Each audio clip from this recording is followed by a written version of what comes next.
1904 ഇവിടെ ഈ ശിവഗിരിയിൽ മഹാനായ ശ്രീനാരായണ ഗുരു തൻ്റെ പർണശാല ആരംഭിക്കുന്നത്. 1904 മുതൽ മഹാസമാധി 1928 വരെ ഗുരുവിൻ്റെ പ്രധാനപ്പെട്ട പ്രവർത്തന കേന്ദ്രമായിരുന്നു ഈ പുണ്യഭൂമി. ഇവിടെ ഈ ശിവഗിരി കുന്നിലാണ് ഗുരുവിനെ സന്ദർശിക്കാൻ ആദരണീയനായ മഹാത്മാഗാന്ധി കടന്നു വരുന്നത്, അവർ തമ്മിൽ സംഭാഷണം നടക്കുന്നത്. ടാഗോർ കൂടിക്കാഴ്ച നടത്തുന്നതും ഇവിടെ ഈ പർണശാലയിലിരുന്നാണ്. ഗുരുവിൻ്റെ ചൈതന്യം കൊണ്ടും ഗുരുവിൻ്റെ സാന്നിധ്യം കൊണ്ടും ചരിത്രത്തിൽ തല ഉയർത്തി നിൽക്കുന്ന ഒരു മഹാഭൂമിയിലാണ് ഞാനും നിങ്ങളും ഇപ്പോൾ ഈ സമയം ചെലവിടുന്നത് എന്നതാണ് ഏറെ പ്രധാനപ്പെട്ട കാര്യം. ഗുരു പറഞ്ഞു ദീർഘവീക്ഷണത്തോടെ, വിദ്യ കൊണ്ട് പ്രബുദ്ധരാവുക, സംഘടന കൊണ്ട് ശക്തരാവുക. ഇവിടെ പലരും പരാമർശിച്ചതുപോലെ 1888 അരുവിപ്പുറത്തിൽ ഒരു ശിവരാത്രിയിൽ അർദ്ധരാത്രിയിൽ ഒരു തൂവെള്ള വസ്ത്രം ധരിച്ച് നെയ്യാറിൽ മുങ്ങിത്താഴ്ന്ന് പുലർച്ചെ 3 മണിയോടുകൂടി പ്രതിഷ്ഠയ്ക്കായി ഗുരു തിരികെ വരുമ്പോൾ, ഗുരു പ്രതിഷ്ഠ നടത്തുമ്പോൾ അതുവരെയുണ്ടായിരുന്ന മുഴുവൻ ആചാരങ്ങളുടെയും മസ്തകത്തിൻ്റെ മുകളിലേക്ക് ആർത്തടിക്കുകയായിരുന്നു മഹാനായ ശ്രീനാരായണ ഗുരു. എങ്ങനെയാണൊരു ശൂദ്രന്, എങ്ങനെയാണൊരു കീഴ്ജാതിക്കാരന് പ്രതിഷ്ഠ നടത്താൻ കഴിയുക? ഇന്നത് നമുക്ക് നിസ്സാരമെന്ന് തോന്നും, പക്ഷെ അന്നതങ്ങനെയായിരുന്നില്ല. 1888 പരിസരം എന്നത് നവോത്ഥാനം എന്ന വാക്ക് പരിചിതമില്ലാതിരുന്നൊരു കാലമായിരുന്നു. അദ്ദേഹം അവിടെ പ്രതിഷ്ഠ നടത്തി. എങ്ങനെയാണ് ഒരു ജാതിയിൽ താണവന് പ്രതിഷ്ഠ നടത്താൻ കഴിയുക? ക്ഷേത്ര നടയിലൂടെ പോകാൻ, തേവരെ തൊടാൻ പോലും സ്വാതന്ത്ര്യമില്ലാതിരുന്ന കാലത്ത് ദൈവത്തെ പ്രതിഷ്ഠിച്ചു ശ്രീനാരായണ ഗുരു. അതെങ്ങനെ നിനക്ക് സാധിക്കുമെന്ന് ചോദിച്ചു വന്നവരോട് ഗുരു തിരിച്ചു പറഞ്ഞു, നാം പ്രതിഷ്ഠിച്ചത് നമ്മുടെ ശിവനെയാണ്. അവിടെ എഴുതിയിട്ടു. ഗുരുവിൻ്റെ ക്ഷേത്രത്തെക്കുറിച്ചുള്ള, പ്രതിഷ്ഠയെക്കുറിച്ചുള്ള അദ്ദേഹത്തിൻ്റെ ഉദാത്തമായ സങ്കല്പമായിരുന്നു. ജാതിഭേദം മതദ്വേഷം ഏതുമില്ലാതെ സർവരും സോദരത്വനെ വാഴുന്ന മാതൃകാസ്ഥാനമാണിത്. ക്ഷേത്രങ്ങൾ പ്രതിഷ്ഠിക്കപ്പെടുമ്പോൾ ക്ഷേത്രോദ്ഘാടനത്തെക്കുറിച്ചുള്ള വാർത്തകൾ ഇന്ത്യയുടെ മാധ്യമങ്ങളിൽ സജീവമായി വിരിയുമ്പോൾ ഞങ്ങൾ ഓർമ്മപ്പെടുത്തുകയാണ്, ഇന്ത്യയെ ആ വാർത്തകളിൽ ഇടം പിടിക്കുന്നവരെ ഓർമ്മിപ്പിക്കുകയാണ്. ഇവിടെ ഈ കേരളത്തിൻ്റെ നെറുകയിൽ 1888 മഹാനായ ശ്രീനാരായണ ഗുരു പ്രതിഷ്ഠ നടത്തിയിട്ടുണ്ട്. ക്ഷേത്രം പ്രതിഷ്ഠ, അതിനരികിൽ ഗുരു കുറിച്ചിട്ടിട്ടുണ്ട്, ജാതിഭേദം മതദ്വേഷം ഏതുമില്ലാതെ സർവരും സോദരത്തേനെ വാഴുന്ന മാതൃകാസ്ഥാനമാണിത്. അതായിരുന്നു ഗുരുവിൻ്റെ പ്രതിഷ്ഠയുടെ സങ്കല്പം. എല്ലാ മനുഷ്യരെയും ഒരുമിപ്പിച്ചിരുത്തുക. നിങ്ങൾ നോക്കൂ, ആ ആപ്തവാക്യം ഇന്ന് നമ്മുടെ രാജ്യത്ത് എങ്ങനെയാണ് പ്രസക്തമായി മാറുന്നത്? സംഘടന കൊണ്ട് ശക്തരാവുക, വിദ്യ കൊണ്ട് പ്രബുദ്ധരാവുക എന്ന് ഗുരു പറയുമ്പോൾ ഗുരു ഉദ്ദേശിച്ച വിദ്യ എന്താണ്? ഗുരു ഉദ്ദേശിച്ച അറിവെന്താണ്? അറിവ് മനുഷ്യൻ, എത്ര മനോഹരമായ പദമെന്ന അറിവായിരുന്നു. ജാതിയുടെ അടിസ്ഥാനത്തിൽ എങ്ങനെയാണ് മനുഷ്യനെ മാറ്റി നിർത്താനാവുക എന്ന ചോദ്യമാണ്. ജാതി മതചിന്തകൾക്കപ്പുറത്ത് മനുഷ്യരെല്ലാം ഒന്നാണ്. ഒരു ജാതി, ഒരു മതം, ഒരു ദൈവം മനുഷ്യന് എന്ന ഉദാത്തമായ അറിവും വിജ്ഞാനവുമാണ് ആർജിക്കാൻ ഗുരു പറഞ്ഞത്. ഗുരു ശിവഗിരി തീർത്ഥാടനത്തിന് വേണ്ടി ആഹ്വാനം ചെയ്യുമ്പോൾ ഗുരു എഴുത്തിനെയും വായനയെയും അറിവിനെയും, അറിവിനോടുള്ള ത്വരയെയും വിജ്ഞാനദാഹത്തെയും പ്രോത്സാഹിപ്പിക്കാൻ പരിശ്രമിക്കുകയായിരുന്നു. തിരിച്ചറിവിൻ്റെ ലോകത്തേക്ക് പോകാനായിരുന്നു. ഇന്ന് നമ്മുടെ രാജ്യവും നമ്മുടെ ലോകവും കടന്നു പോകുന്ന വഴി എങ്ങനെയാണ്?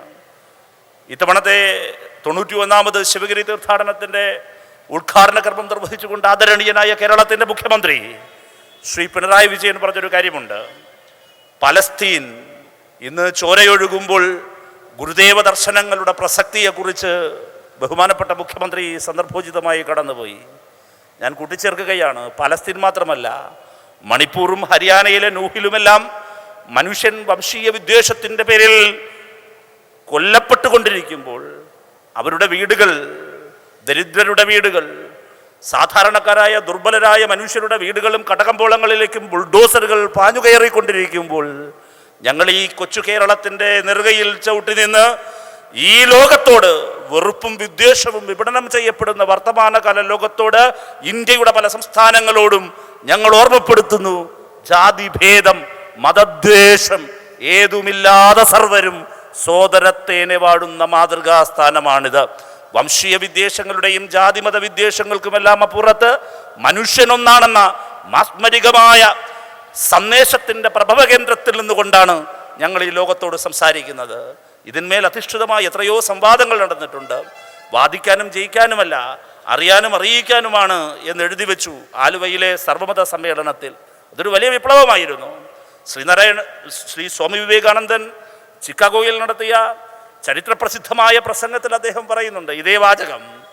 എൻ്റെ മുമ്പിലിരിക്കുന്ന മുഴുവൻ മനുഷ്യരെയും നോക്കി സഹോദരീ സഹോദരന്മാരെ എന്ന് വിളിച്ച് സ്വാമി വിവേകാനന്ദൻ തൻ്റെ ചരിത്രത്തിലെ വിഖ്യാതമായ പ്രഭാഷണം, ഇന്ത്യയെക്കുറിച്ചുള്ള പെർസെപ്ഷൻ, കാഴ്ചപ്പാട് അങ്ങേറ്റം അടിമുടി മാറ്റിമറിച്ച ആ മനോഹരമായ പ്രഭാഷണത്തിൻ്റെ തുടക്കം അങ്ങനെയായിരുന്നല്ലോ. അദ്ദേഹം പറഞ്ഞു, നോക്കൂ, അതിനുശേഷം ഇവിടെ ഈ ആലുവയിൽ സർവമത സമ്മേളനം നമുക്കെല്ലാം പരസ്പരം വിനിമയം ചെയ്യപ്പെടാനുള്ളതാണ്. വ്യത്യസ്ത മതവിഭാഗങ്ങളിൽപ്പെട്ടവരുടെ അറിവുകൾ പരസ്പരം കൈമാറ്റം ചെയ്യപ്പെടാനുള്ളതാണ്. വിദ്വേഷത്തിൻ്റെതായിരുന്നില്ല. ഗുരുവിൻ്റെ ശിഷ്യഗണങ്ങളെ നോക്കൂ.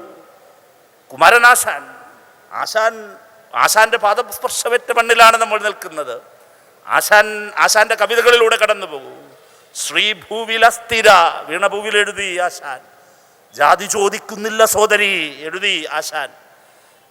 ഗുരു മാത്രമായിരുന്നില്ല, ഗുരുവിൻ്റെ ആ മാസ്മരികമായ പ്രഭാവലയത്തിലൂടെ കടന്നുപോയ എല്ലാവരും, പൽപ്പവും കുമാരനാശാനും, അങ്ങനെ ആ കാലഘട്ടത്തിൻ്റെ മുഴുവൻ ഗുരുവിൻ്റെ സഹോദരനയ്യപ്പനും, ജാതി വേണ്ട, മതം വേണ്ട, ദൈവം വേണ്ട മനുഷ്യന് എന്ന് വിളിച്ചു പറഞ്ഞു സഹോദരനയ്യപ്പൻ. നോക്കൂ, മനുഷ്യ കേന്ദ്രീകൃതമായ പുരോഗമന രാഷ്ട്രീയത്തിൻ്റെ ഏറ്റവും മനോഹരമായ ഒരു കാലഘട്ടത്തിൻ്റെ അടയാളപ്പെടുത്തലായിരുന്നു ഈ ഗുരുവും ഗുരുവിൻ്റെ പരമ്പരയുമാകെ.